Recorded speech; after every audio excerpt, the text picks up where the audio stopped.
This is the Avro Arrow, Canada's entry into the supersonic era. The CF-105 Canadian fighter jet, also known as the Avro Arrow, was built in the late 1950s to target Soviet spy planes during the Cold War.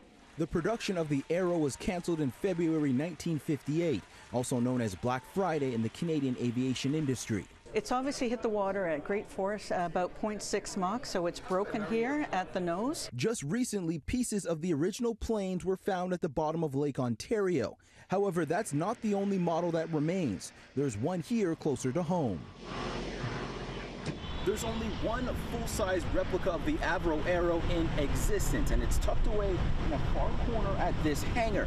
And sadly, this piece of Canadian history is falling into despair. What's happening here now, it's unspeakable what's going on. Brian, along with hundreds of volunteers, helped build the replica that was once proudly displayed at the Canadian Air and Space Museum out at Downsview Park. The phenomenal amount of work that went into the aircraft, and it's so accurately made. And then later on, when the museum closed down and the close to 700 volunteers were put out in the street, this aircraft was stored for the city of Toronto out here, and it's been here almost 5 years. The Avro Arrow is now tucked away, covered and rotting. Brian and many of the volunteers are now calling out the city of Toronto to step in. The Avro Arrow has taken on almost mythical, proportions in Canadian history, and I think the notion that you'd allow one of the last replicas to just collect dust is not acceptable. So I can't make any promises, but I can certainly tell you I'm going to find out who owns it, what the status of it is, and see if there is some interest we can create in